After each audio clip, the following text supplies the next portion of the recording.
Hola, yo soy Daniel Labardini Fragoso y esta es mi clase de álgebra moderna en el programa de posgrado en Ciencias Matemáticas de la UNAM. Hoy vamos a hablar de grupos nilpotentes, grupos solubles y series de composición. Los grupos nilpotentes y los grupos solubles forman clases que generalizan a la clase de grupos abelianos y van a jugar un papel muy importante en nuestra prueba de que no existe ninguna fórmula general algebraica que permita resolver todas las ecuaciones polinomiales de grado 5 o de grado mayor. Y como vamos a ver en su mismísima definición, los grupos nilpotentes y los grupos solubles nos llevan a considerar ciertas cadenas de subgrupos de cualquier grupo dado. Em, y es en el estudio de estas cadenas donde surgen las series de composición, que son eh, ciertas cadenas de subgrupos que satisfacen ciertas propiedades y que no pueden ser ya refinadas con respecto a estas propiedades. Bien, eh, comenzamos hablando de grupos nilpotentes. Eh, Recuerden la noción de centro de un grupo, ¿no? Por definición, el centro de un grupo G consiste de todos los elementos del grupo que conmutan con todos los elementos del grupo. Eh, es decir, alguien está en el centro si solo si ya conmuta con todos los elementos de G. Y eso me permite ver muy fácilmente que un grupo es abeliano si y solo si su centro ya iguala a todo el grupo. Eh, y es la noción de centro de un grupo la que vamos a usar para producir nuestra primera cadena de subgrupos de G. Entonces vamos a comenzar con el subgrupo con un solo elemento. Ese le vamos a llamar Z0 de G. Z1 de G lo vamos a definir como el centro, ¿sí? Que ya tenemos. Y a partir de ahí vamos a hacer lo siguiente. Eh, por ejemplo, para definir Z2 de G. Pues yo sé que Z1 de G es normal en G. Y entonces puedo considerar el grupo cociente G módulo Z1 de G, G módulo el centro. Este grupo, G módulo el centro, tiene centro, ¿no? G módulo Z1 de G tiene centro. Ese centro, pues claro que es un subgrupo de G módulo el centro, ¿no? En este caso estoy hablando de Z1. Y así, este subgrupo necesariamente es de la forma algún subgrupo de G que contenga Z1 de G módulo Z1 de G. Pues tomo ese subgrupo, H, y ese subgrupo es al que llamo Z2 de G. Y entonces, Z2 de G queda determinado por ser el subgrupo de G que contiene a Z1 de G y satisface que el cociente Z2 de G módulo Z1 de G es el centro de G módulo Z1 de G. Ok, así construyo Z2.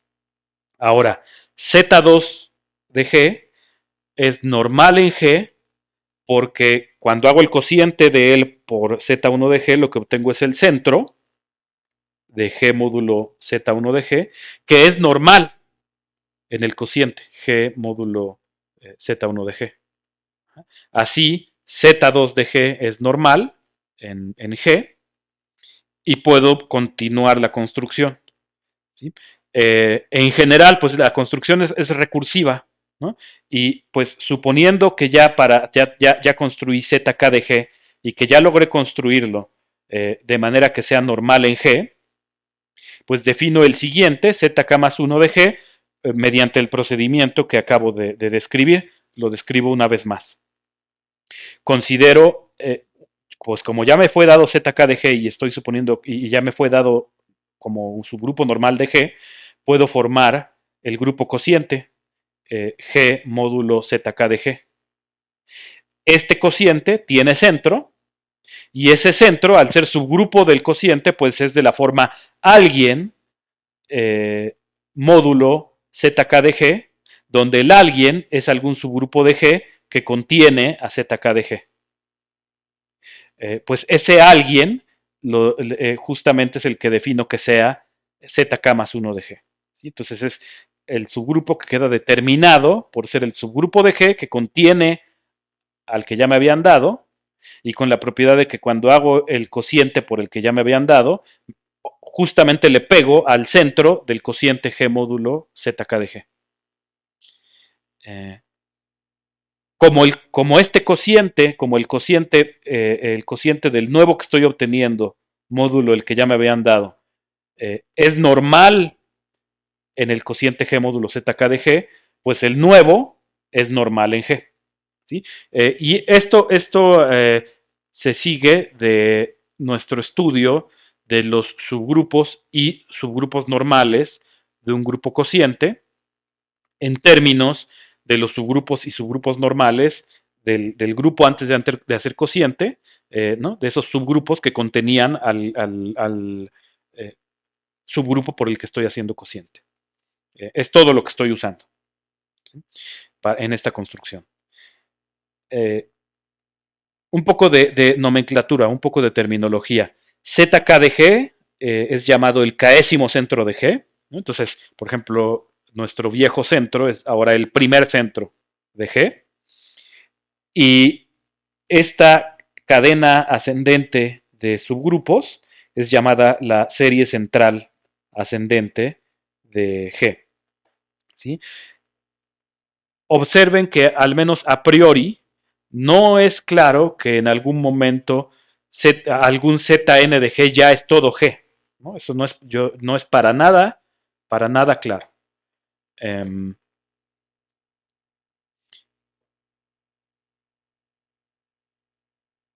Ahora, lo que sí es claro es que si G es finito, esa cadena en algún momento se estaciona, ¿no? En algún momento se empieza a repetir ZK más 1 igual a ZK, pero si eso sucede, entonces ya automáticamente ZK más 2 también es igual a ZK, y entonces ZK más 3 también es igual, etcétera. ¿Sí? Esto último lo dejo como ejercicio, ¿no? Es decir, si en algún momento ZK y ZK más 1 son iguales, entonces ya me estacioné ahí en ese. ¿Sí? Ya todos son iguales a ZK de G. Y de nuevo, aunque G sea finito, eso no necesariamente significa que me estacioné justamente en G, ¿no? Como el ejemplo del grupo simétrico me permite ver. Eh, tomen n mayor o igual que 3, ¿sí? Y tomen Sn, ¿sí? El grupo simétrico Sn.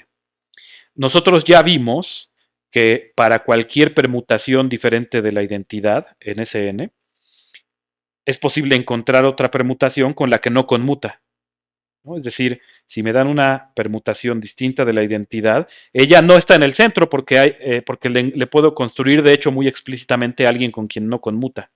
Entonces no está en el centro. Ok, pero entonces lo que acabo de argumentar es que el centro de Sn es solo el neutro. Ok, entonces cuando hago Sn módulo su centro, lo que tengo es algo isomorfo canónicamente a Sn. Pero entonces vuelve a tener centro trivial. Y entonces cuando hago el cociente Sn módulo el nuevo, de nuevo tiene centro trivial. De nuevo tiene centro trivial. Y de nuevo tiene centro trivial. Y a lo que llego es que entonces, de hecho, todos los centros, es decir, el késimo centro de Sn, siempre es el neutro, ¿no? Y así Sn, pues, si es finito, su serie central ascendente sí se estaciona en algún momento, pero de hecho se estaciona inmediatamente, ¿no? Inmediatamente se estaciona en el neutro. Y entonces ahí vemos un ejemplo, una instancia de lo que acabo de comentarles, que nada me garantiza que en algún momento la serie central ascendente le pega al grupo total. Ok, ahora en el lado, digamos, en el extremo opuesto, al menos en lo que a series centrales ascendentes se refiere, están los P grupos finitos. ¿Sí? Yo ya probé que el centro de un P grupo finito tiene más de un elemento, es no trivial. Eh, ok. Además, el cociente, pues si G es P grupo, pues G módulo lo que sea, vuelve a ser P grupo finito. Pero aquí como el centro es no trivial, este cociente tiene orden menor que el orden de G. Y entonces es un P grupo con orden menor, pues cuando considero su centro es no trivial, ¿sí? Y entonces el nuevo cociente es un P grupo de orden menor, menor, menor, menor, menor. En algún momento el cociente tiene que ser trivial. Ok, pero eso significa que en algún momento la serie central ascendente sí le pega a todo el grupo, ¿no? Y entonces, sí, digamos, no es nada complicado, ¿no? G mismo tiene centro no trivial, lo tomo, el cociente vuelve a satisfacer ser P grupo finito, tiene entonces centro no trivial, ajá, lo tomo y en G crecí, ¿no? Fui de mi centro al segundo centro, que entonces es más grande, el cociente vuelve a ser P grupo y en cada paso de K a K más 1, del K más unésimo centro del Késimo centro del K más unésimo centro crecí. Sí, eso es todo. O si quieren, un sencillo argumento de inducción eh, me lleva a que de hecho, con la potencia del primo que me da el orden de G, con ella llego ya a todo el grupo. ¿Sí? Entonces, eh, tenemos ya así entonces dos familias de subgrupos que están como en extremos opuestos. Unas son los simétricos, otras son los P grupos finitos. ¿Sí? Pues voy a llamar a los grupos para los que la serie central ascendente le pega a todo el grupo en un número finito de pasos. Le voy a llamar nilpotente a tal grupo. ¿Sí? Y entonces, pues recuerdan que los grupos abelianos son precisamente aquellos cuyo centro es todo G. Entonces, con respecto a la nueva terminología de qué es un grupo nilpotente, pues podemos decir que los grupos abelianos son los grupos nilpotentes en los que la serie central ascendente le pega a todo G en el primer paso. Y pues hay un ejercicio que va a resultar ser importante un poco más adelante, y es que el producto directo de dos grupos nilpotentes siempre es nilpotente. ¿Sí? Y por lo tanto, el producto directo de cualquier cantidad finita de grupos nilpotentes es nilpotente. Bien, entonces mi primer objetivo es dar una caracterización de los grupos nilpotentes en términos del comportamiento de sus subgrupos de Sylow. Y estos dos resultados que están viendo en sus pantallas eh, son, son pasos preliminares hacia ese objetivo. El primer lema me dice que si estoy trabajando en un grupo nilpotente y tomo cualquier subgrupo propio, al considerar el normalizador, necesariamente crezco. Es decir, que en un grupo nilpotente no sucede que haya por ahí algún subgrupo propio en el que el normalizador esté atorado y no crezca. Entonces vamos a probarlo. Pues supongan que tengo mi grupo nilpotente G y mi subgrupo propio H. Eh, pues lo primero es que como G es nilpotente, Zn de G es G para alguna n. Y a partir de ahí ya Zn más 1, Zn más 2, etcétera, ya todos ellos son ya iguales a G. ¿No? Ya no puedo crecer más. Ok, y entonces Zn de G no está contenido en H, porque H es propio. Ok, entonces Zn de G no está contenido en H. Por otro lado, Z0 de G sí está contenido en H. Ok, entonces si empiezo a recorrer Z0, Z1, etcétera, hay un último contenido en H. Ok, pues considero ese último. Como es el último contenido en H, ya cuando considero el siguiente ya no está contenido en H y entonces tiene algún elemento que no pertenece a H. Ok. Ahora, si como este tiene algún elemento que no pertenece a H, si logro probar que este está contenido en el normalizador de H, ya terminé, porque entonces tomo un elemento de este que no esté contenido en H, y ese entonces sería un elemento del normalizador que no está en H. Ok, entonces, sabiendo ya que este no está contenido en H, ya solo me resta ver que está contenido en el normalizador. Bueno, pues tomo un elemento arbitrario de este ZK más 1 y tomo un elemento de H. ¿Sí? Consideren este conmutador. Este conmutador está en ZK de G. ¿Por qué? Porque ZK más 1 de G módulo ZK de G es, por cómo fue escogido ZK más 1, esto es el centro de G módulo ZK de G. ¿Sí?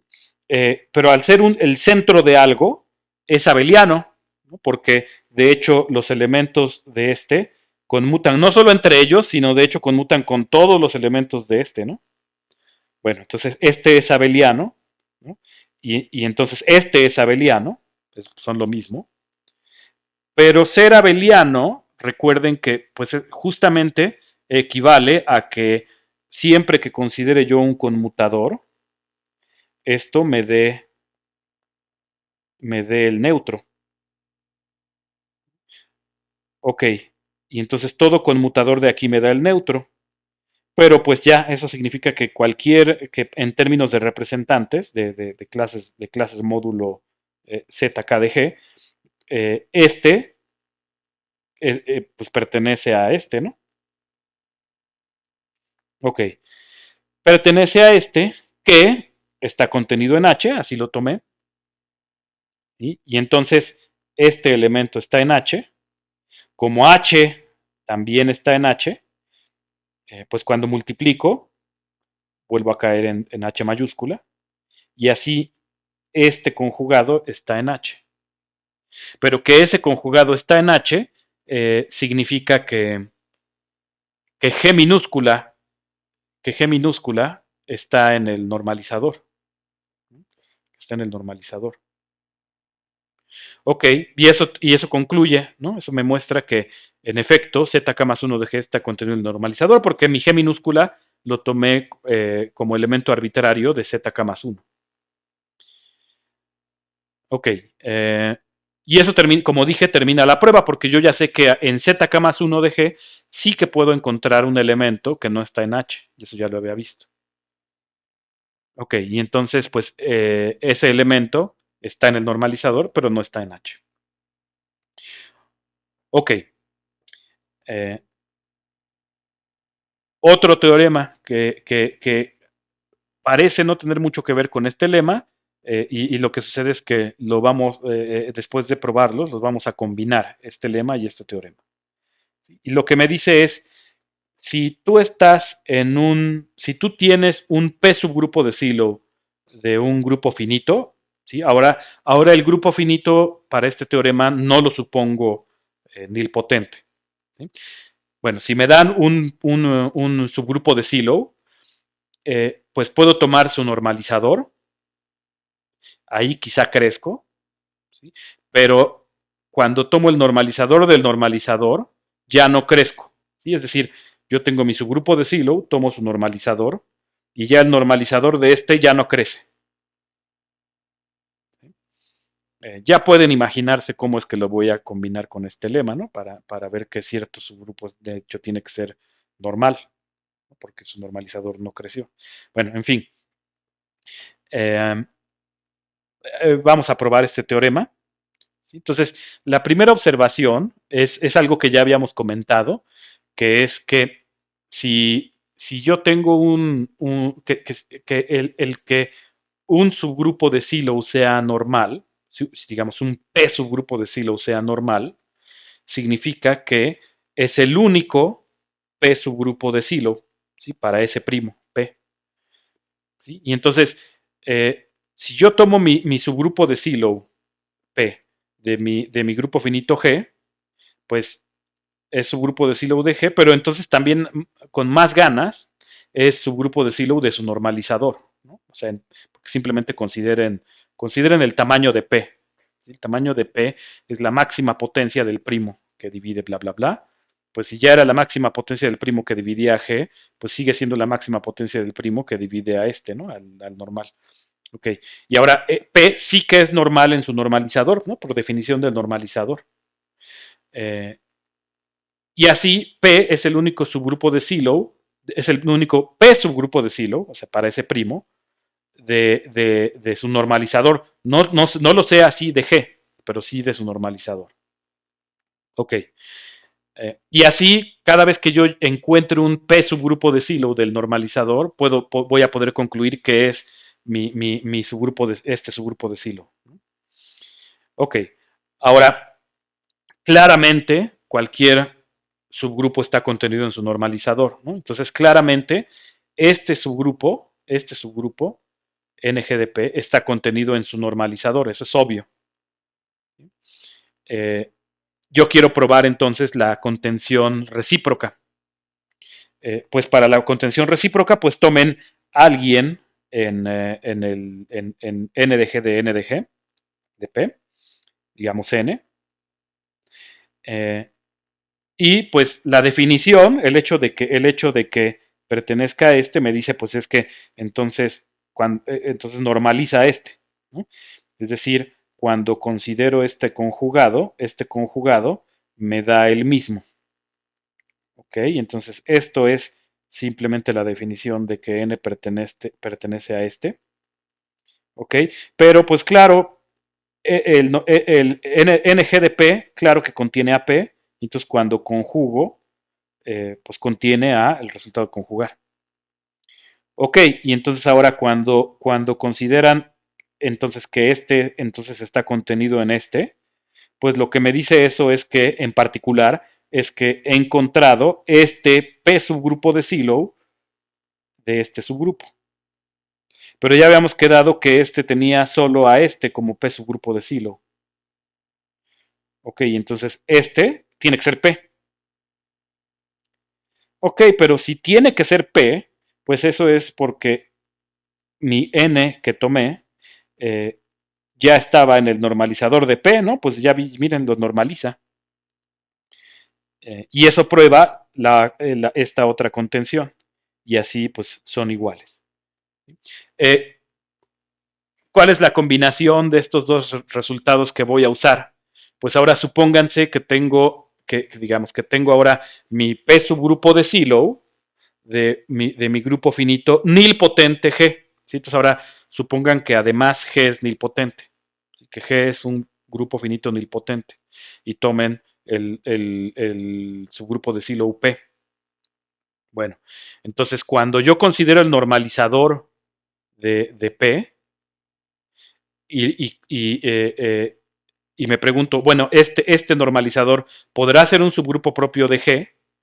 El lema me dice no, no, porque por el teorema, el normalizador de NGDP, se atoró ya en él mismo, ya no creció, y entonces ya no puede ser un subgrupo propio. Ok, y entonces este ya no es un subgrupo propio, es decir, tiene que ser todo G, pero el que sea todo G significa que P es normal. ¿Sí?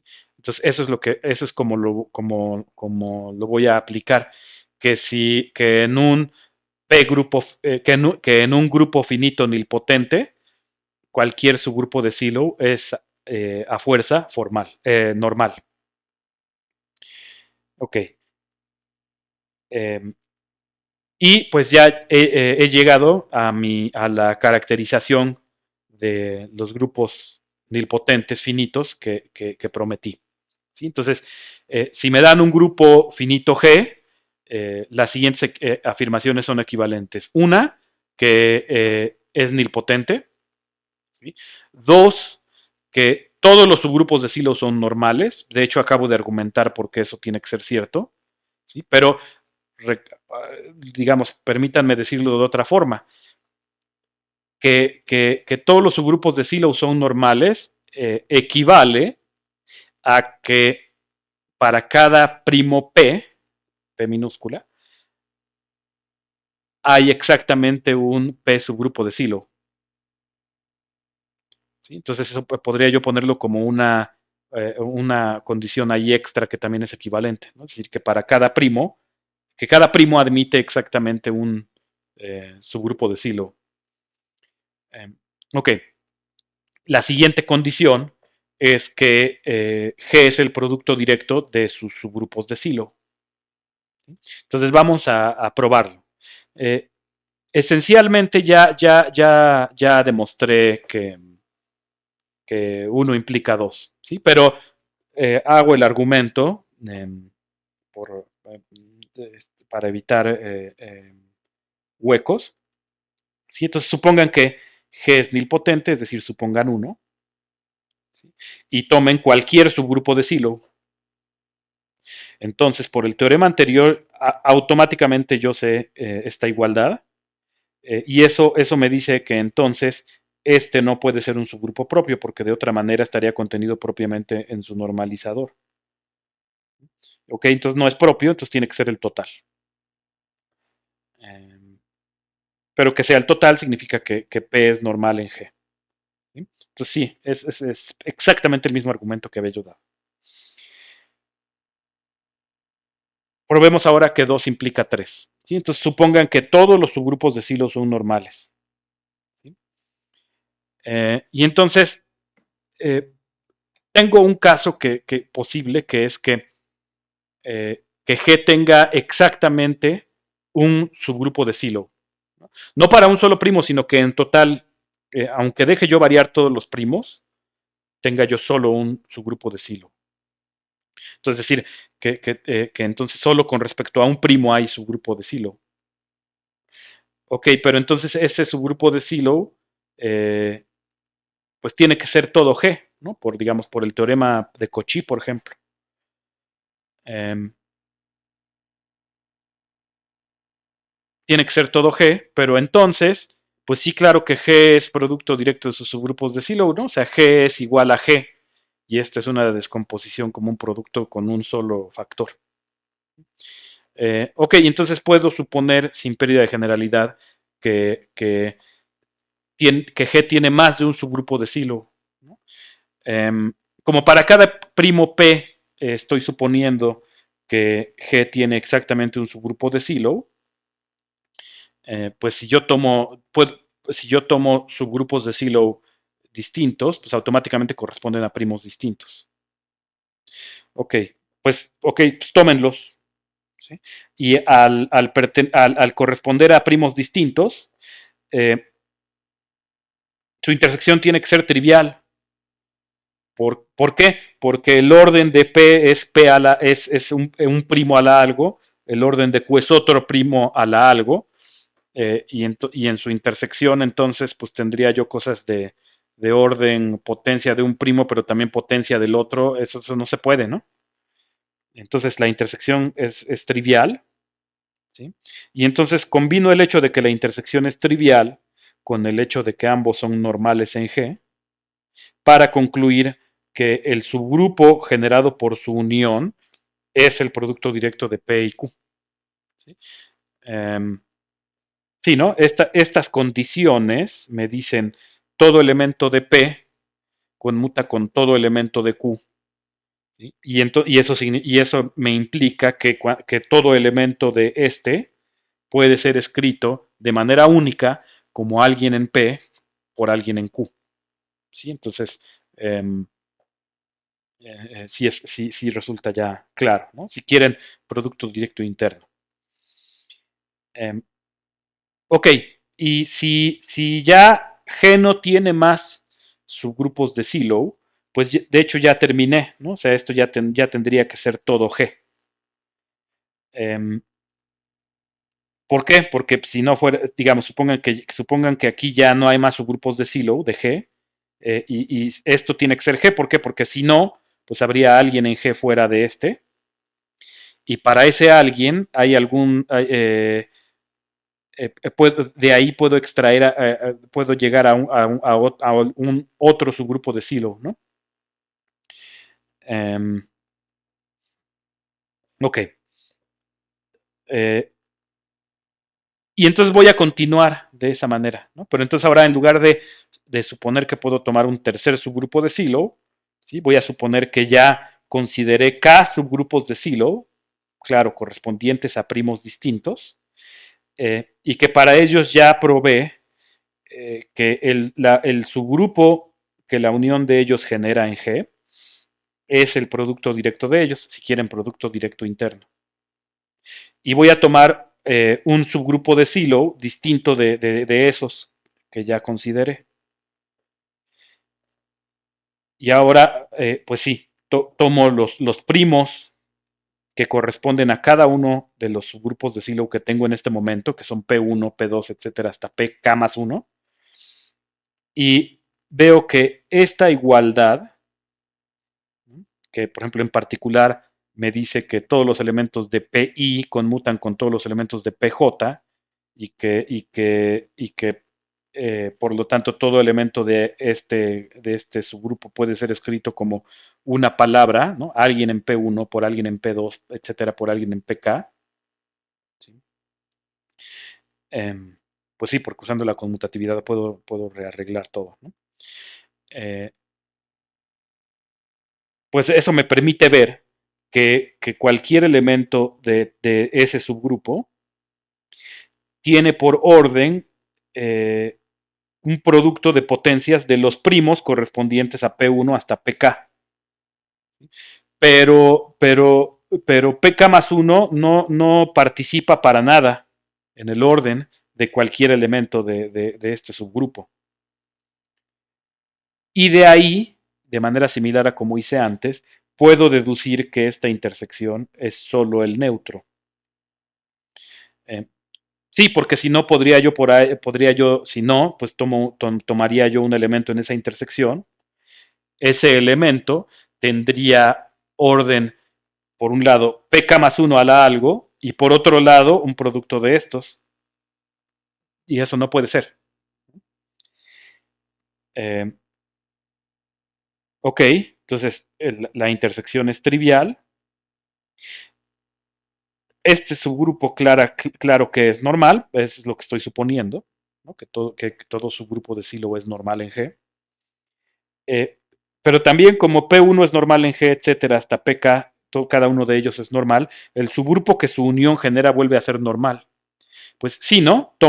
Yo ya sé que los elementos de este subgrupo eh, tienen todos la forma alguien en P1 por alguien en P2, etcétera, por alguien, bla, bla, bla, por alguien en PK. Cuando lo conjugo por el que sea, pues puedo meter cuñas, ¿no? G a la menos 1 en medio, y cada uno de esos vuelve a caer en P1, en P2, etcétera, en PK. Y entonces el producto, pues claro que vuelve a estar en el subgrupo generado por la unión, ¿no? Es decir, en este. Entonces, sí, sí es cierto que este subgrupo es normal en G, ¿sí? Y entonces vuelvo a llegar a una situación similar a la que llegué antes, ¿no? Es decir, a dos subgrupos que tienen intersección trivial y que son ambos normales en G. Bueno, pues eso implica que, que el subgrupo generado por la unión pues, de los subgrupos, es decir, de este y de pk más 1, ¿no? Es decir, este subgrupo generado por esta unión, es el producto directo de ellos, si quieren, interno, de nuevo. Ok, pero algo que sí resulta obvio, diría yo, es que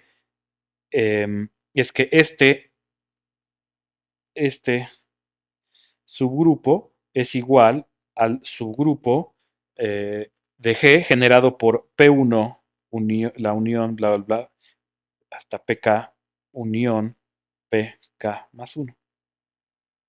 Cosa que de cualquier forma, si quieren, les dejo como ejercicio. Ok, y entonces continuando de esta forma, en algún momento tengo que lograr cubrir a todo G, ¿no? Porque G es finito, y al ser finito, tiene solo un número finito de subgrupos de Silo. Bien, y entonces, entonces en algún momento llego a que sí, G es el producto directo de sus subgrupos de Silo. Ok, y para 3 implica 1. Recuerden que 3 es justo que G sea el producto directo de todos sus subgrupos de Silo, y 1 es que G sea nilpotente. Ok, ahora, eh, todos los subgrupos de Silo son p-grupos finitos, ¿no? Correspondientes a su, o sea, digamos, para el correspondiente primo. Y son por lo tanto nilpotentes. Es uno de los, fue mi primer ejemplo de grupo nilpotente. Y como ejercicio, después de que di la definición de qué es un grupo nilpotente, pedí que vieran que el producto directo de un número finito de grupos nilpotentes es nilpotente. Eh, bueno, pues entonces 3 implica 1, realmente es obvio. Y con eso cerramos nuestra sección sobre grupos nilpotentes, y continuamos con la sección de grupos solubles. Okay. Nuestra siguiente sección trata sobre grupos solubles. Entonces, observen lo siguiente en la cadena, eh, en la serie central ascendente.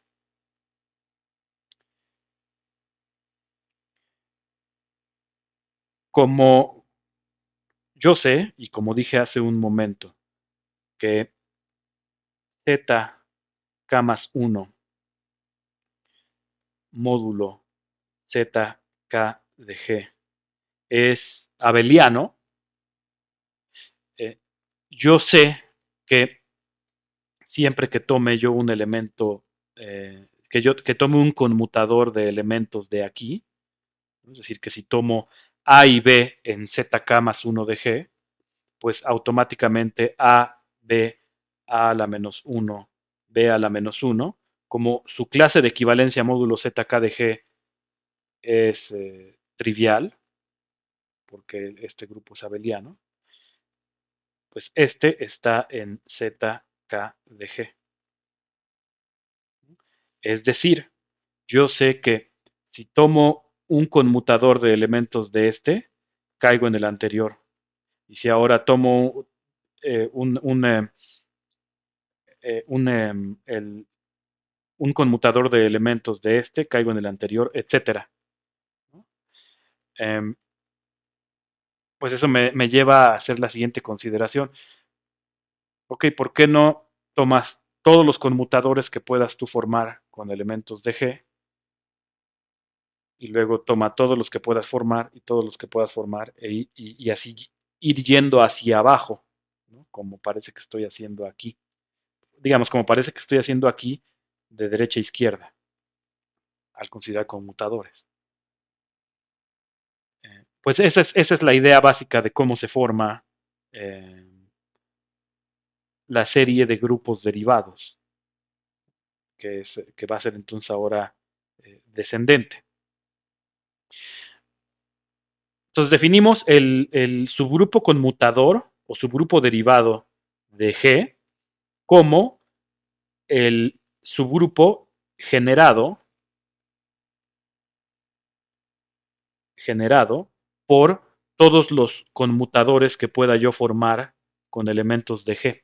¿Sí? Recuerden que un conmutador está definido como G a la menos 1, H a la menos 1.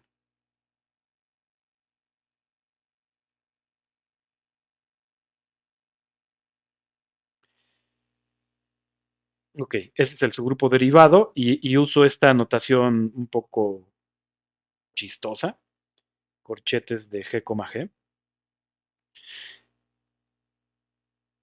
Les dejo como ejercicio mostrar que este es un subgrupo normal de G. Y entonces observen, pasa algo chistoso. Eh,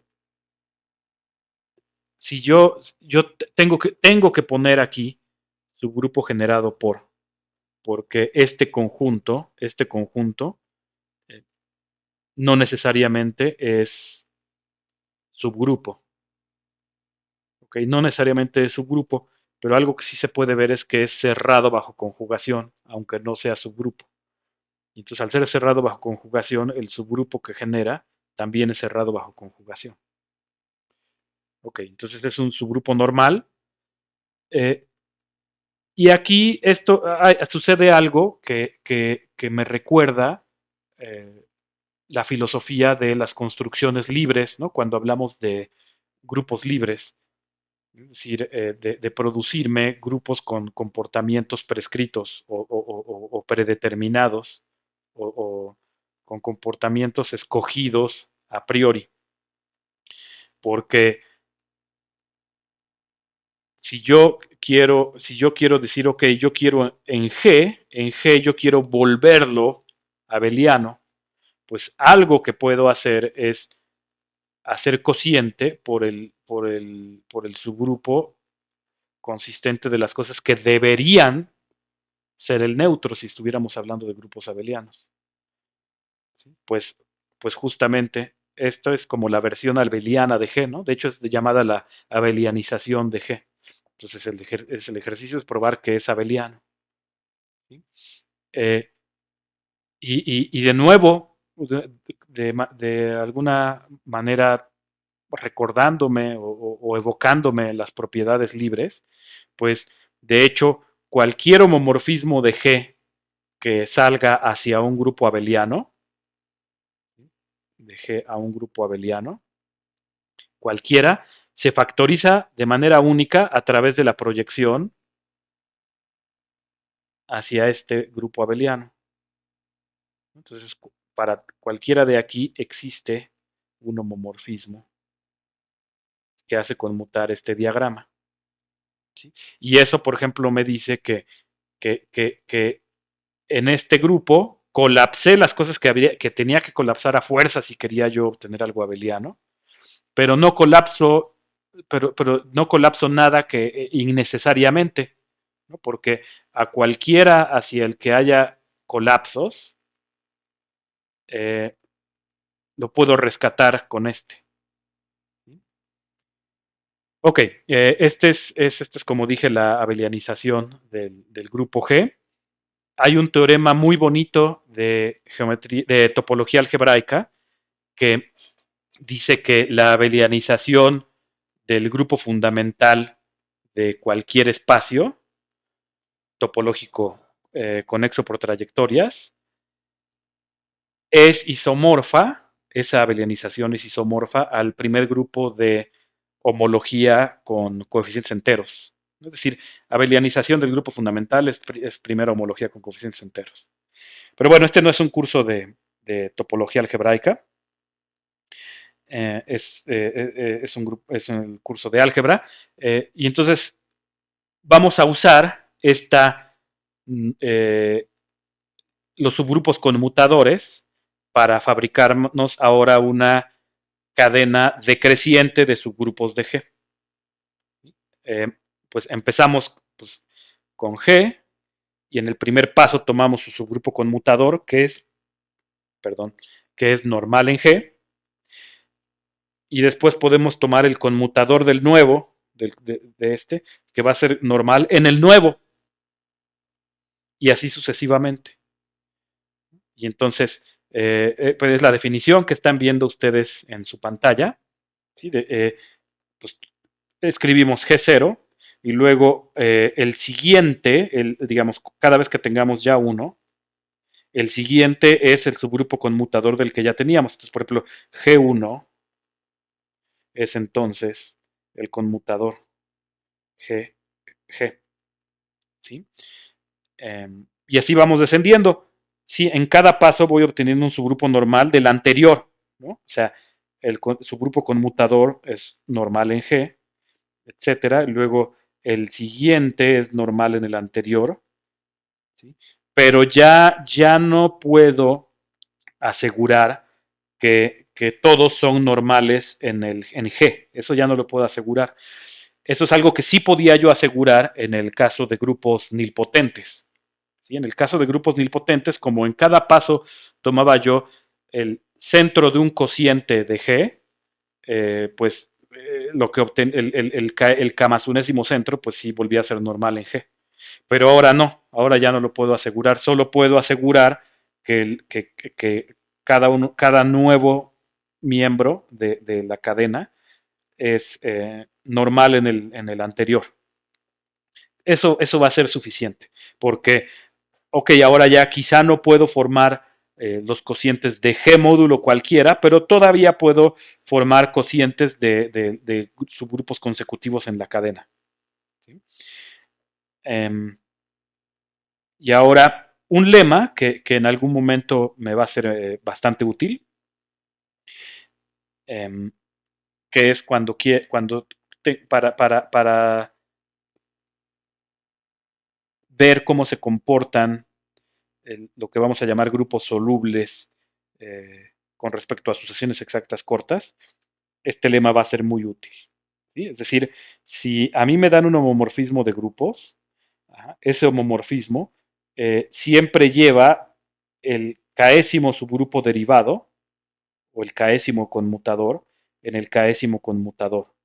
¿Sí? Es decir, esta cadena de subgrupos que acabo de definir se comporta bien con respecto a homomorfismos.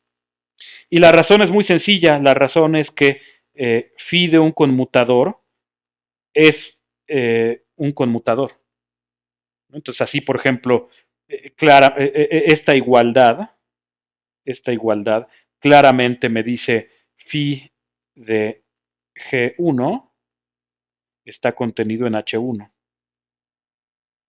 Pero entonces lo mismo es cierto digamos, y una vez que sé que se da esta contención, pues ahora considero phi como un homomorfismo o la restricción de phi que va de este en este.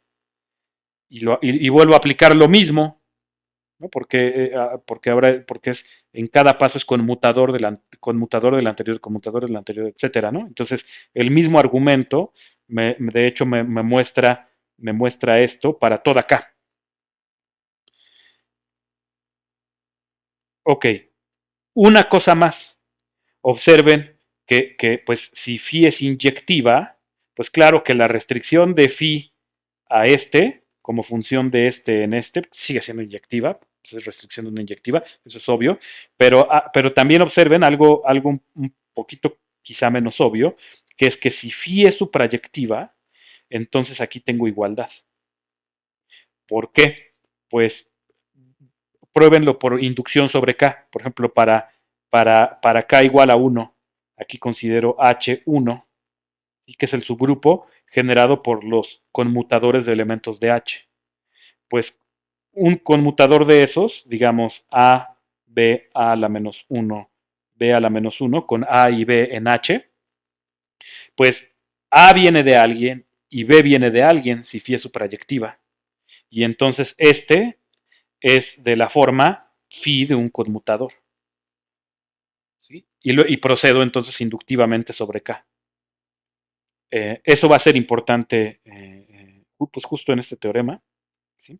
Pero vamos a dar una definición, es un término que pues, de hecho ya mencioné brevemente, y es ¿qué es que un grupo sea soluble?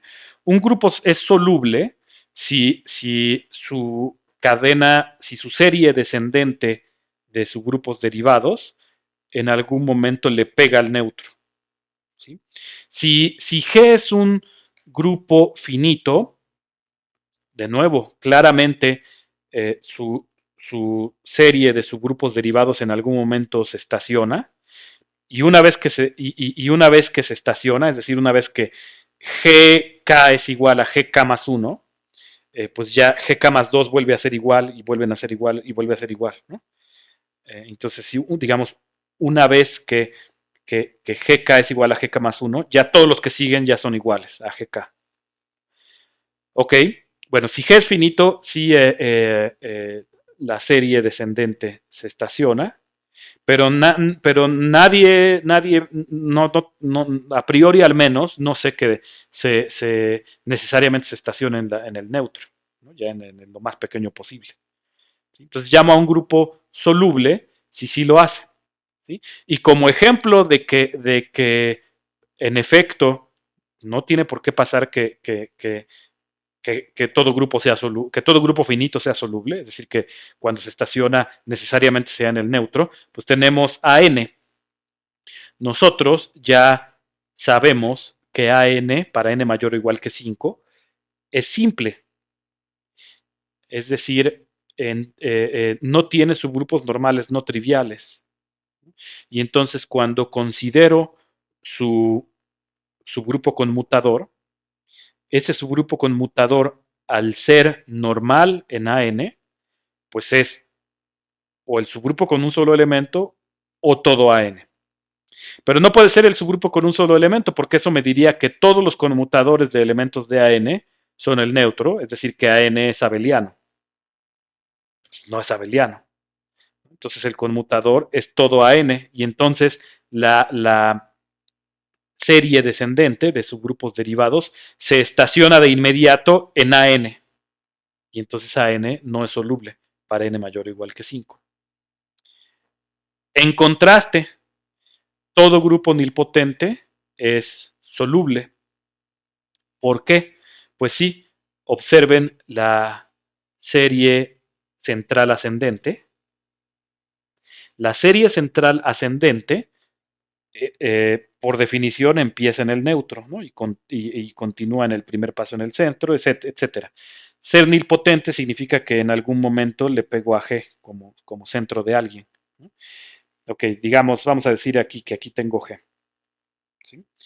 Ok, entonces, como vimos antes, como, como, como este módulo es abeliano, los conmutadores de este caen aquí. Y luego los conmutadores de este caen acá, etcétera. Pero fíjense, o sea, es decir, el subgrupo conmutador de G está contenido aquí. Por lo tanto, el conmutador de este está contenido en el siguiente, etcétera, ¿no? Es decir, voy obteniendo contenciones, pero digamos yendo de arriba hacia abajo. Y entonces en algún momento, alguno de los conmutadores, G a la algo, digamos en este caso sería G a la K más 1, si no me equivoco, estaría contenido acá. Eh, y ya, y entonces nilpotente. Perdón, es entonces soluble. ¿Sí? Entonces, todo nilpotente es soluble y yo diría que la prueba es obvia o al menos muy sencilla. Eh, ok, ahora, la definición de grupo soluble es en cierta forma, pues técnica, ¿no? O sea, tengo que calcular todos los conmutadores y luego calcular el subgrupo que ellos generan y luego de este subgrupo calcular todos los conmutadores, el subgrupo que ellos generan, etcétera, y ver si en algún momento llegó al neutro. Eh, pues yo quisiera tener una manera un poquito más flexible de verificar que un grupo pueda o no ser soluble. Eh, y es lo que me dice el siguiente teorema. Supongan que tengo una sucesión exacta corta, como están viendo en su pantalla. Ajá. Y entonces el teorema lo que dice es que el grupo de en medio es soluble si solo si ambos extremos son simultáneamente solubles. En términos un poco más concretos, lo que esto me dice es que, observen, por ejemplo, si empiezo con un soluble, sus subgrupos son automáticamente solubles y sus cocientes son solubles. ¿Sí? Es decir, subgrupos y cocientes de un soluble son solubles. Es lo que me dice.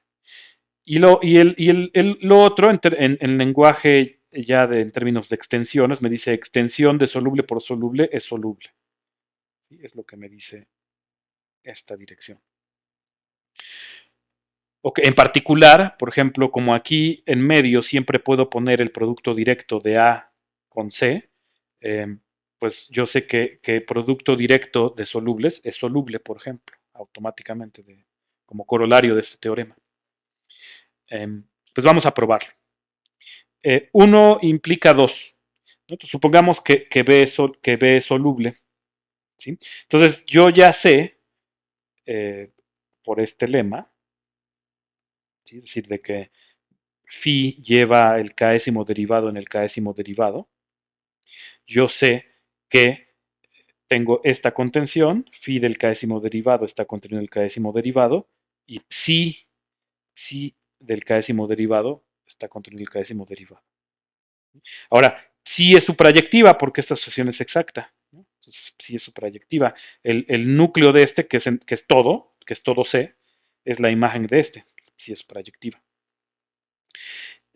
Y como vimos, cuando psi era su proyectiva, yo aquí de hecho tenía igualdad. Entonces, como psi es su proyectiva, aquí tengo igualdad. ¿Sí? Y entonces empiezo. Si de veras B era soluble, es decir, si hay alguna potencia, si hay algún enésimo derivado que me da solo el neutro, eh, entonces, pues por la inyectividad de phi, automáticamente AN tiene que ser solo el neutro, porque phi es inyectiva. Pero entonces, pues claro, A fue soluble y me sirvió el mismo, digamos, el mismo que mata a B, mata a A, se puede decir. Y por otro lado, pues tengo esta igualdad, es decir, esta igualdad, ¿sí? Pero este es solo el neutro y aquí quizá me faltó corchetes de conjunto, llaves de conjunto, pero pues esto es solo el neutro, y entonces Cn es solo el neutro. Y de nuevo entonces el, el, el que ya mataba a B mata también a C. ¿Sí? Digamos, la intuición debe ser clara, ¿no? O sea, B contiene A, entonces, si los conmutadores de conmutadores de conmutadores de elementos de B en algún momento ya todo es el neutro, pues con más razón cuando empiezo con conmutadores de conmutadores de conmutadores de algo más chiquito. ¿No? Eso por un lado. Y por otro, sí colapsa cosas. Y entonces, si conmutadores de conmutadores de conmutadores de conmutadores de algo en B es el neutro, pues sí conmuta, entonces con más razón en C, ¿no? Porque sí colapsa cosas. Entonces, con más razón en C, esos conmutadores de conmutadores de conmutadores tiene que ser solo el neutro. ¿Sí? Entonces yo diría, al menos intuitivamente, es clara la implicación, o es de esperarse, era de esperarse que uno implicara dos.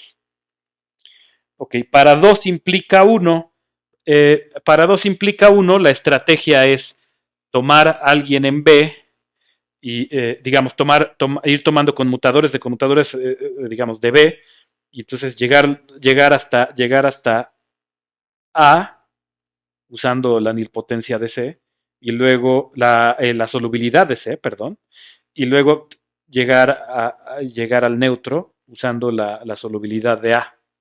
Y eso es, digamos, eso es todo.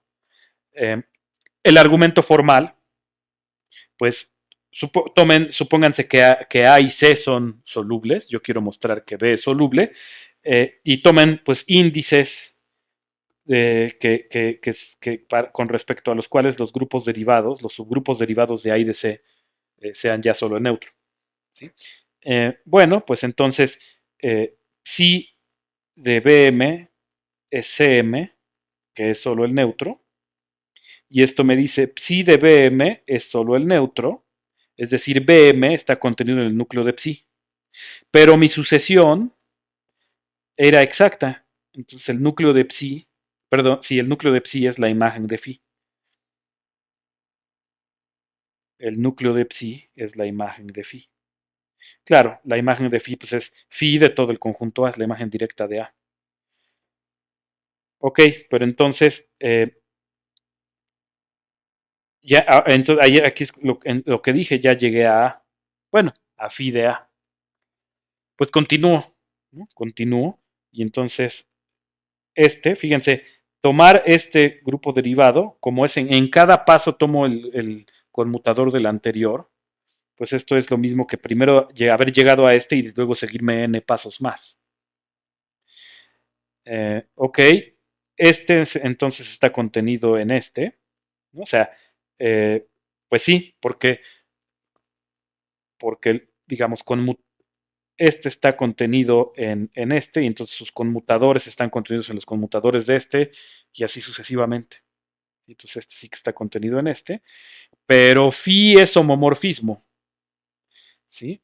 Entonces, de hecho, el enésimo derivado grupo derivado de phi de A es phi del enésimo grupo derivado de A.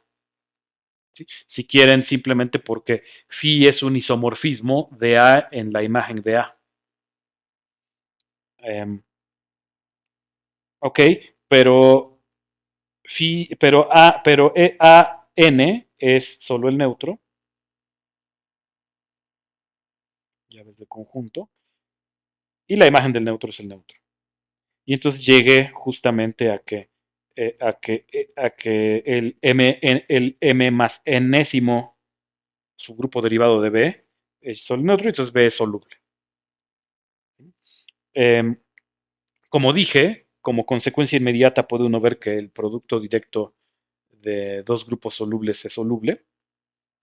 Eh, y vean, por ejemplo, que esto ya me permite ver que S3 es soluble, si ya sin tener que calcular los conmutadores de S3 ni ya nada, ¿no? Ya puedo directamente. ¿Por qué? Porque hay una sucesión exacta corta, que es de aquí a Z módulo 3,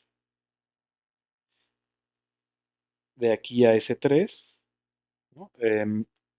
Estos metidos como los tres ciclos, y de aquí a Z módulo 2. Y este es abeliano, por lo tanto nilpotentes, lo vimos en la sección sobre nilpotencia, por lo tanto solubles, por lo tanto este es soluble. Ok. Y claro, S3 pertenece a dos familias que van como en direcciones distintas. Una es el grupo simétrico y la otra es el de los diédricos. Pues en una de las familias sí se obtiene solubilidad y en la otra no. DN, los diédricos son solubles por la misma razón, ¿no? O sea, se tiene una sucesión exacta corta.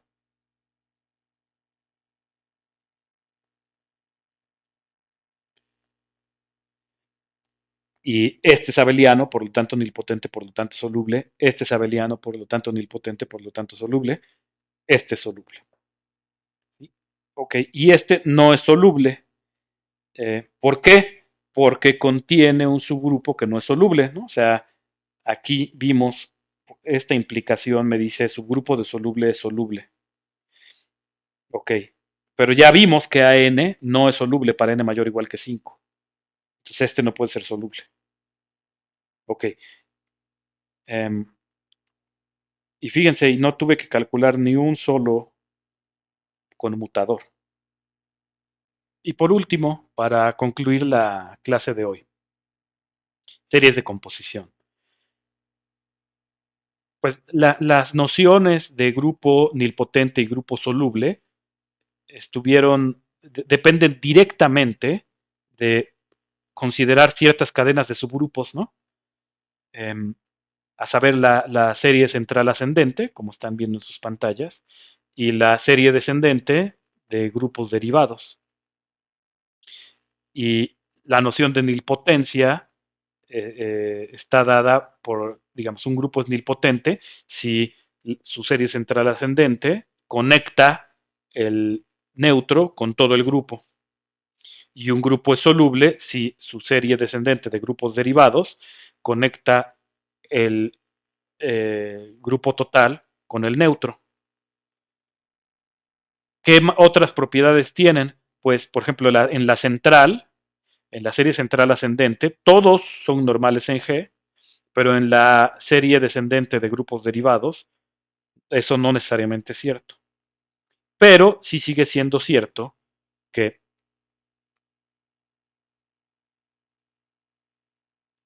algo un poco más débil, que es que cuando considero miembros consecutivos de la serie, sí tengo normalidad.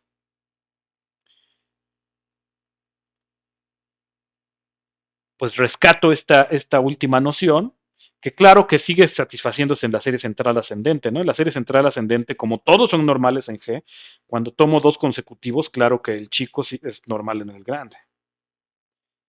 Eh, pero me quedo con la noción más débil, la que surge de la definición de grupo soluble. Y entonces llamo serie subnormal de longitud K de G a una sucesión decreciente de subgrupos con K más un miembros, ¿no? Es decir, empieza aquí el índice en N0, ¿sí? Entonces es de longitud K, si tiene K más un miembros, es decreciente y sucede lo siguiente. Uno, empiezo, digamos, mi, mi sucesión conecta el total con el neutro. ¿Sí? El total con el neutro. Uno.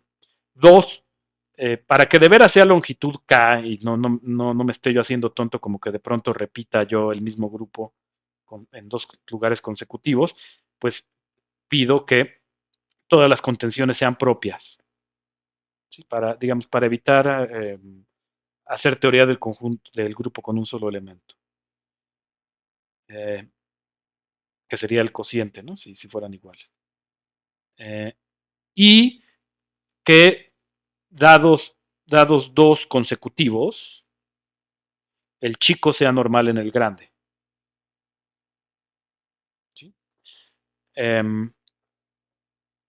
Ok, si me dan una serie subnormal de G, los grupos cociente dados por tomar cociente de alguien y su consecutivo, el módulo del siguiente, son llamados los factores de la serie.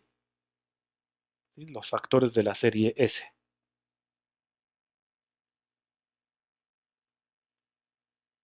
Ok, entonces, por ejemplo, si G es un grupo soluble, entonces la serie descendente de grupos derivados es de hecho una serie subnormal de G.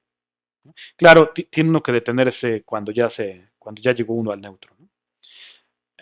Y similarmente, si el grupo es nilpotente, pues su serie central ascendente forma una serie subnormal del grupo.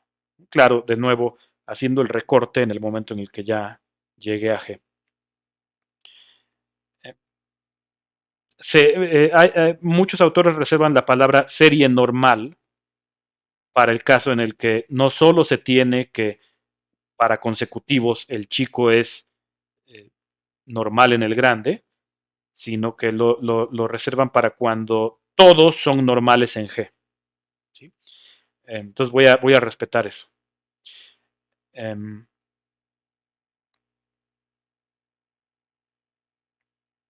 Y una serie de composición es una serie subnormal cuyos factores, estos factores, los factores dados por miembros consecutivos de la serie, son todos simples.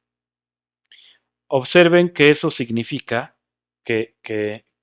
digamos, que el tener una serie de composición, es decir, en el que los factores estos son simples, observen que eso significa que entre dos consecutivos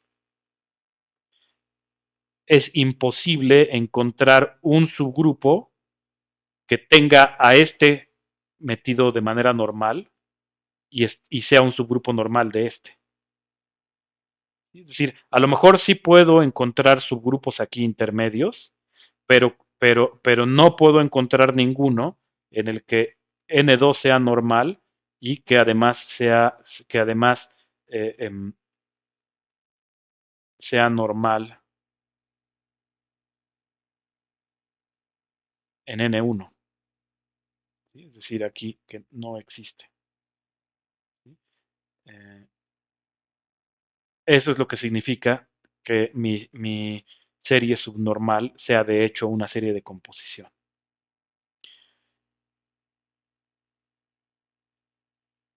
Ejercicio, y es un ejercicio, no es muy eh, complicado. Todo grupo nilpotente tiene una serie de composición en la que los factores son cíclicos y de orden primo.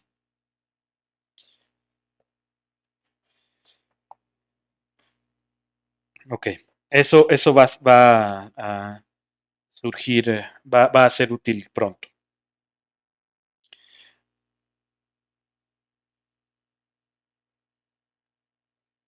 Definición: dos series subnormales de la misma longitud tienen factores isomorfos. ¿Sí? Entonces consideren, digamos que tengo dos series subnormales de la misma longitud, K, como están viendo aquí en su pantalla. Consideren los factores, ¿no? Entonces cada una de mis dos series subnormales me da ciertos factores, y como estoy suponiendo que ambas tienen la misma longitud, pues tengo el mismo número de factores. Claro, sería mucho esperar, demasiado esperar que, que vayan coincidiendo, vayan siendo isomorfos los factores, ¿no? Entonces lo debilito un poco. Digo que las dos series tienen factores isomorfos si, salvo permutar, salvo reordenar los factores, si van coincidiendo y más formalmente van siendo isomorfos, ¿no? Por ejemplo, consideren Z módulo 2 cruz Z módulo 3. Una serie subnormal sería Z módulo 2 cruz Z módulo 3, luego Z módulo 2 cruz neutro, luego neutro. Ya. Y la otra podría ser Z módulo 2 cruz Z módulo 3, neutro cruz Z módulo 3, neutro.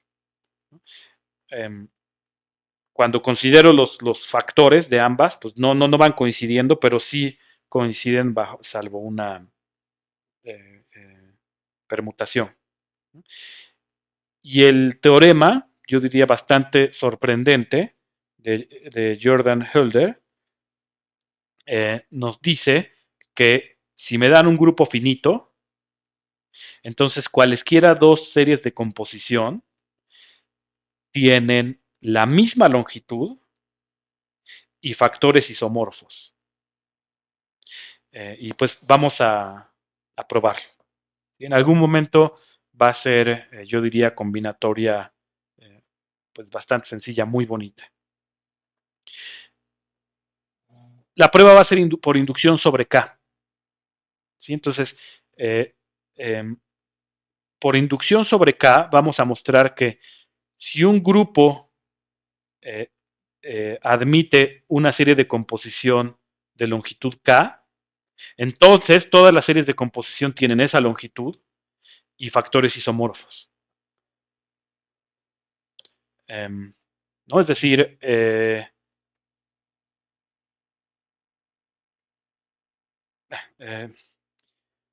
ok, entonces empezamos con la base de la inducción. Para k igual a 1, el que un grupo admita una serie de composición de longitud 1, piénsenlo, y lo que eso me dice es que G tiene que ser simple, ¿no? Y que de hecho entonces nada más hay una serie de composición.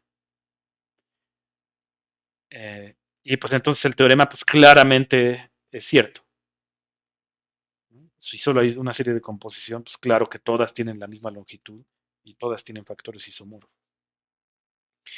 Bueno, pues tomemos ahora un entero k mayor o igual que 1 y como hipótesis de inducción vamos a suponer que para todo grupo finito que admita una serie de composición de longitud menor o igual que k, se cumple el teorema. Es decir, que todas las series tienen esa longitud y factores isomorfos a esa dada, a los factores de esa dada. Ok, quiero probar el teorema para k mayor o igual, para el siguiente, para k más 1. Pues entonces supongo que tengo un grupo G que admite una serie de composición de longitud k más 1. ¿No? Digamos que esta es tal serie de composición. Entonces, de una cosa sí estoy seguro, y es que no admite series de composición de longitud menor. Eh, ¿Por qué? Porque si admitiera series de composición de longitud menor, entonces ya sabría yo que todas las series de composición tienen esa longitud menor. Entonces ya no podría haber tomado esta. Bueno, es algo que sé. Ok, ahora tomo una serie de composición arbitraria de G. Digamos esta de aquí. ¿Sí? Digamos M0 hasta MR. ¿Sí? Eh, y observen, digamos, eh, eh, ¿qué pasa? Pues claro que el primero, y aquí debería ser N1, digamos, ambas empiezan en G. Me fijo en el primero, en el siguiente. Si estos dos fueran iguales, pues yo podría olvidarme de esta parte y decir, aquí tengo dos series de composición, ¿sí? Y esta tiene longitud K, puedo aplicar hipótesis de inducción. Y tendría yo que esta necesariamente tiene longitud K y, y los factores de esta son isomorfos, salvo alguna permutación a los factores de esta. Ok, y ya el único factor que me haría falta sería este, pero serían isomorfos si este fuera igual a este. Y entonces, si estos son iguales, el resultado se sigue de manera muy sencilla por la hipótesis de inducción. ¿Sí? Entonces, voy a analizar el caso difícil que es qué sucede si por el contrario, si estas son distintas. ¿Sí? Ok, entonces lo que voy a hacer es considerar la intersección de N1 con M1, la intersección de esto, y voy a tomar una serie de composición de la intersección, digamos esta T, ¿sí? que, eh, que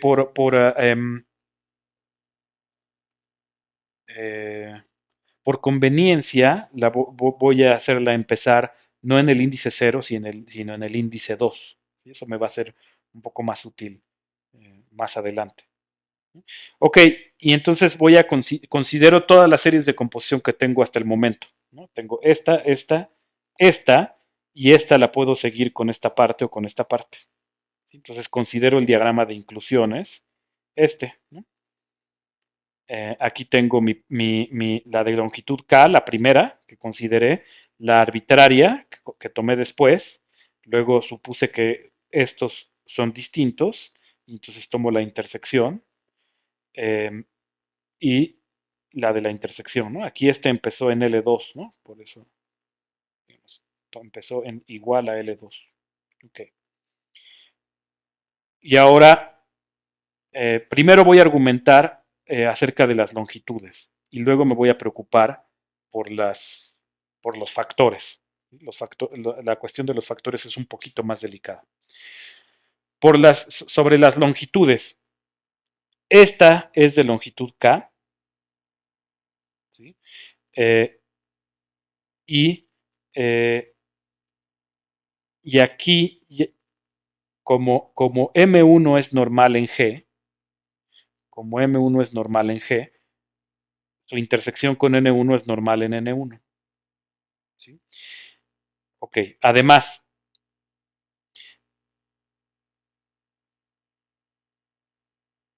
el cociente de G módulo M1 es isomorfo a este cociente. ¿Por qué? Porque este cociente, sí, claramente, bueno, claramente hay un monomorfismo natural de este cociente a este cociente. Y como N1 es normal en G, este cociente es normal. Este es no trivial porque N1 es distinto de M1, pero este era simple. Entonces aquí de hecho, tengo igualdad. Eh, pero el que tenga yo igualdad me dice este es simple. Y entonces fíjense, esta ya era serie de composición de la intersección. Y lo que acabo de ver es que este es normal en este y este cociente es simple. Eso significa que esto también es una serie de composición de N1. Y así tienen la misma longitud y factores isomorfos. Pero ya lo sé entonces. Ok. Similarmente, similarmente, esta es una serie de composición de M1, por el mismo argumento, y por lo tanto, esta longitud es igual a esta longitud y tienen factores isomorfos.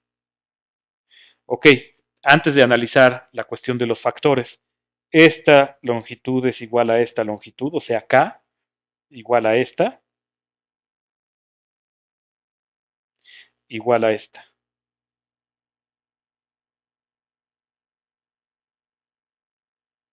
Entonces, esta longitud es K más 1. Y al menos ya en lo que respecta a longitudes, ya terminé. Bien, ok, ahora basta ver, digamos, voy a argumentar un poco rápidamente. Observen que los factores de aquí, por hipótesis de inducción, coinciden, salvo permutación, con los factores de aquí. Ok, ahora, de esos factores, todos, salvo este, aparecen como factores de aquí. Ok, y luego estos factores aparecen aquí. Entonces, voy a observar lo siguiente.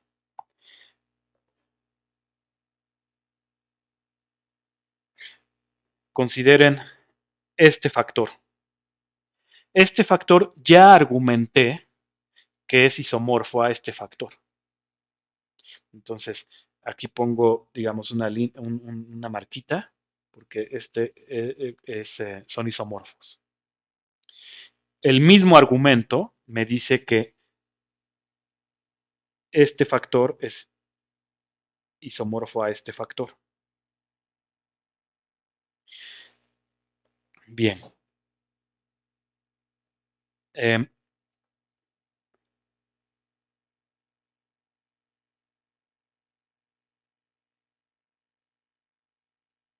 Ok, ahora este factor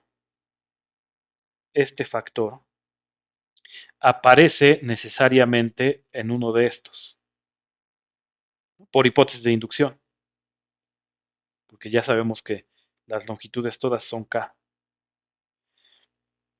Entonces aparece en algún lugar. Lo voy a poner aquí para no, para evitar eh, suposiciones erróneas. Okay. Y similarmente, este tiene que aparecer en algún lugar aquí. Entonces lo pongo, digamos, también aquí para evitar malos entendidos. Luego, el resto, digamos, de aquí entonces el resto, salvo este, todos aparecen aquí. Coinciden con las que aparecen aquí. Y las que aparecen aquí coinciden con las que aparecen aquí. ¿Sí? Entonces, tengo, digamos, aquí evitando eso coincide con esto, que coincide con esto evitando también esa. Ahí tengo coincidencia. Ok, y ahora este aparece aquí y ya no vuelve, y digamos, ya no aparece, ¿no? En ningún otro. Y este aparece aquí. Y ya llegué a coincidencia total, ¿no? O sea, toda esta parte, ya sabía que coincidía con esta parte, y ya llegué a que las dos piezas faltantes coinciden en distintos órdenes, ¿no? Pero con estas piezas que sobraban. Y ya terminé. Ok. Por último, el teorema de Jordan-Hölder me permite eh, ver que me permite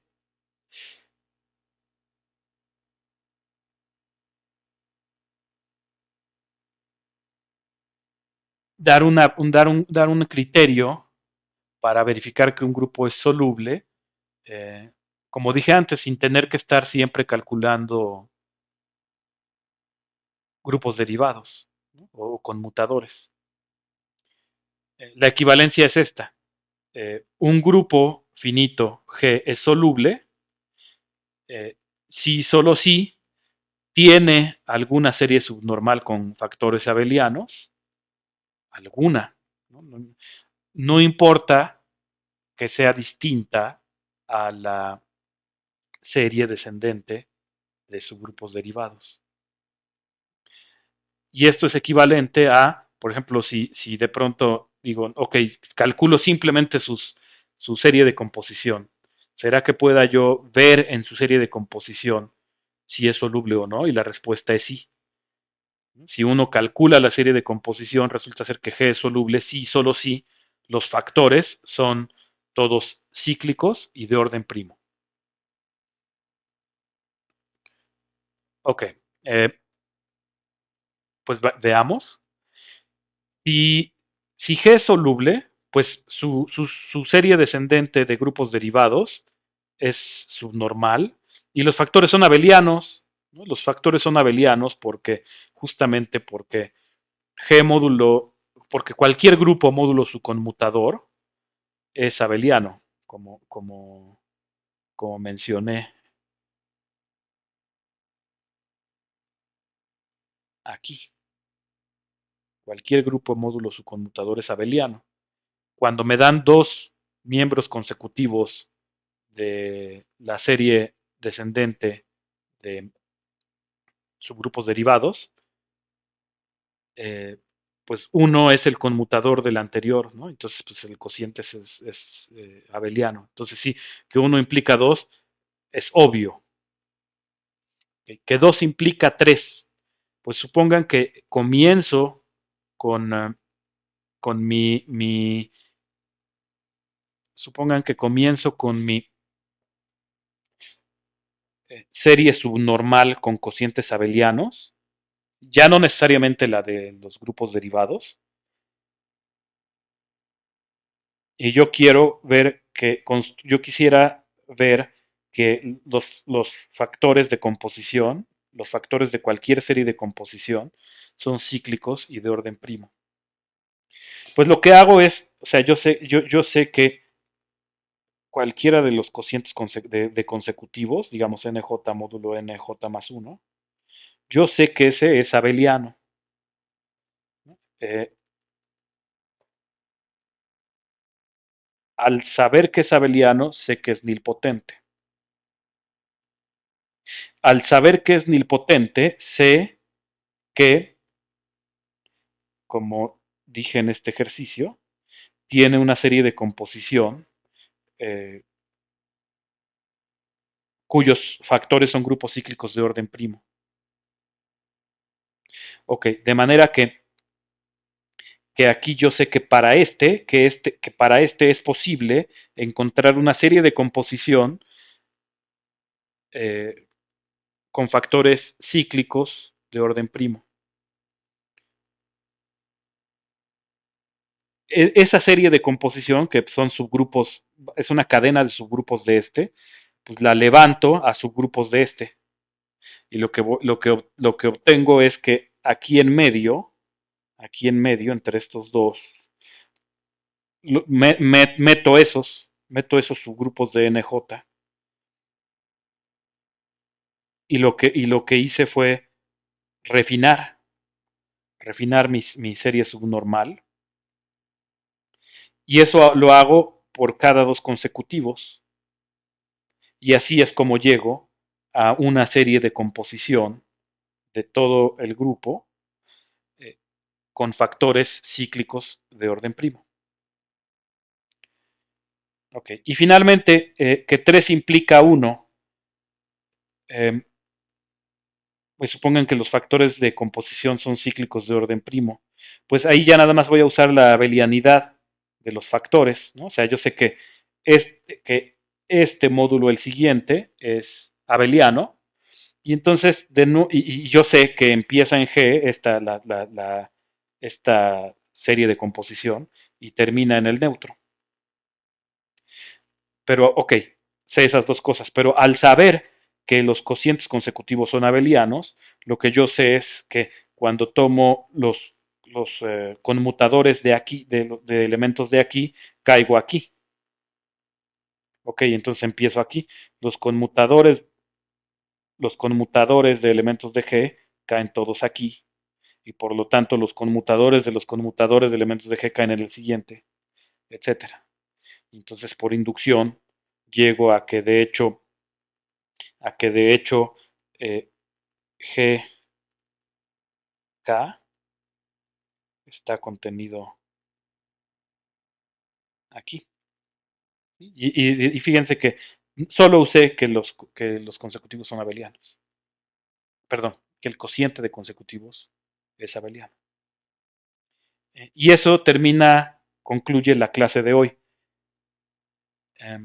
Como dije, la noción de solubilidad va a reaparecer cuando queramos probar que no existe ninguna fórmula general algebraica para encontrar todas las raíces, para encontrar raíces de polinomios de grado 5 o mayor. De hecho, la terminología, que un grupo sea soluble, viene de ahí. O sea, viene de que una ecuación sea soluble por radicales. El teorema va a ser que un polinomio puede ser soluble por radicales, es soluble por radicales si solo si su grupo de Galois es soluble como grupo.